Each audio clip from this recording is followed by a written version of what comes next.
第46章，去珠海。我承认我真的激动了，我忘记了站在我面前的是深圳公司的商务总监，我当时脑子里就只有一个念头，那就是我要把周光华说服，我要签单。周光华被我对的脸色很难看，但是他还是坚持说没有办法答应我的要求。他说大公司不是小公司，大公司销售的每一款产品都要负责任。他跟我扯什么小公司建站用的服务器都是野鸡服务器，大公司的产品才有保障，还说我们博越开发的网站程序都要经过安全审核的，小公司哪里有什么安全审核？我了解周光华的学历背景，这个人压根就没有上过大学，对网络技术的认知完全就是白痴的水平，所以他讲的这些都是推脱，都是托词。我觉得再跟他聊是浪费时间了，便道：行了，周总，咱们就到此为止，您就当我没有找过您，我撤了，我走了。心灰意冷，我绞尽脑汁，再也想不到招了。我上了苏雪娇的车，她载着我回保安，我甚至都没有洗澡，就把自己狠狠地扔到了床上。苏雪娇乖巧地过来陪我，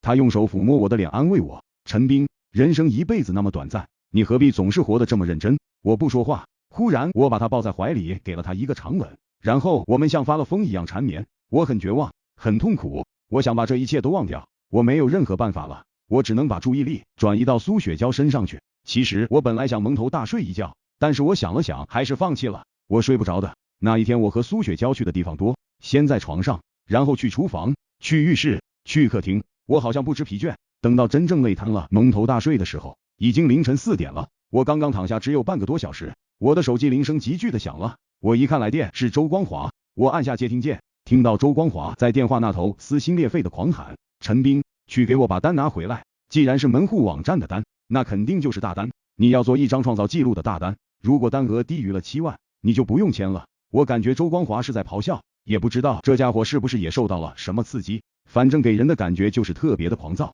我说，周总，这可不是开玩笑的，如果我把单拿回来了，回头我们工作又做不了，服务不了客户，这怎么办？我不能白白丢掉一个重要客户啊。周光华道，我他妈让你开单就开单，如果这个单真出了问题，我这个总监还肩负不了这点责任，你放开手脚去干，不要有任何顾虑，就算出了天大的事儿，都由我来扛。我挂了电话，一下就从床上弹起来。苏雪娇折腾的受不了了，道：他妈的，陈斌，我都走不动道了。我怪笑一声，急匆匆的去浴室洗脸，洗漱的时候也觉得双腿颤颤，一夜没有睡觉，再加上激烈的运动，纵然是铁打的身体也吃不消，扛不住啊。但是那个时候我毕竟年轻，我到苏雪娇的厨房冰箱里拿出一个柠檬，我一口咬掉了一半，那个酸爽让我脑子瞬间清醒，然后我立马熨衣服，打领带，把自己收拾得干净利索，下楼打车回公司。回公司的路上，我开始想方案。到了公司之后，我把自己的业务包备上，也没有打任何电话，直接就奔黄金锁业而去。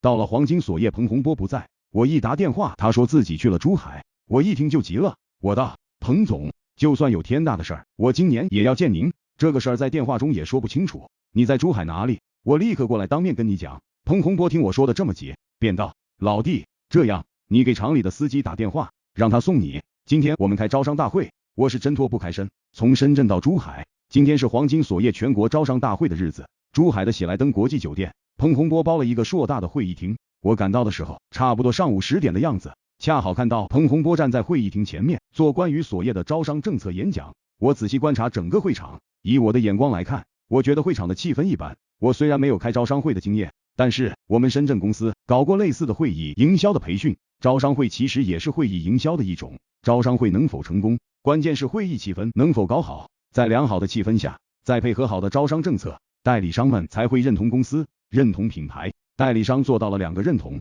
订货的任务就不用担心，代理商肯定货，整个市场信心就不会差。04年那会儿，传统的营销渠道占据主流，代理商的价值非同小可，不可替代。彭洪波前期做了很多营销，尤其是100万悬赏为黄金锁业赚取了大量的关注，但是这些关注如何转化为实际的销量，招商会就成了关键的一环了。果然，我判断的没有错，到差不多中午的时候，招商会的订货环节应者寥寥，场面一度搞得非常尴尬，甚至有代理商代表直接提出来说耗了一上午了，能不能先吃饭，别让大家饿肚子。就这样，招商会散场了。我有机会见到了彭洪波，彭洪波的心情显然不太好，他跟我打招呼，一脸的遗憾，道：小陈，今天实在是对不起，你这边就算有天大的事儿，可能都要暂时放一下，我马上要去陪几个重要的代理商喝酒，我们付出了这么大的代价，不能只见吹风不见下雨，我们黄金锁业的生死存亡都在订货会上，订货跟不上，后果非常严重。彭洪波一上来就直接拿话把我堵死了，我行业网站的话题没有办法提起。我道，行，彭总，你先去喝酒，你记住，如果硬是遇到了解不了的困难，给我打电话。彭洪波拍了拍我的肩膀，道，好兄弟，回深圳我们一定要大醉一场。彭洪波风风火火的走了。我问他们厂里的司机小顾下午的安排，他说下午公司没有集体的招商会了，彭总率领公司的营销人员单独去攻代理商，也就是说接下来我没有什么地方可以去了。我心中不由得苦笑，有句话说得好，谋事在人，成事在天。我谋划了这么久，想了这么多办法，准备把最有意向的老彭发展成行业网站的第一个客户，但是现在事与愿违，这事儿就这么黄了。过了今天，这单更没有希望了，因为周光华也不会再豁出去给我背书，我们深圳公司也不会再把这种单当成一类业务了。我叹了一口气，我心想这个时候我倘若在深圳，我可能会立马找老谢去，让老谢给老黄打电话，看能不能把老黄说服搞个单出来。但是现在我人在珠海，我跑回深圳还能谈下客户吗？我想了想，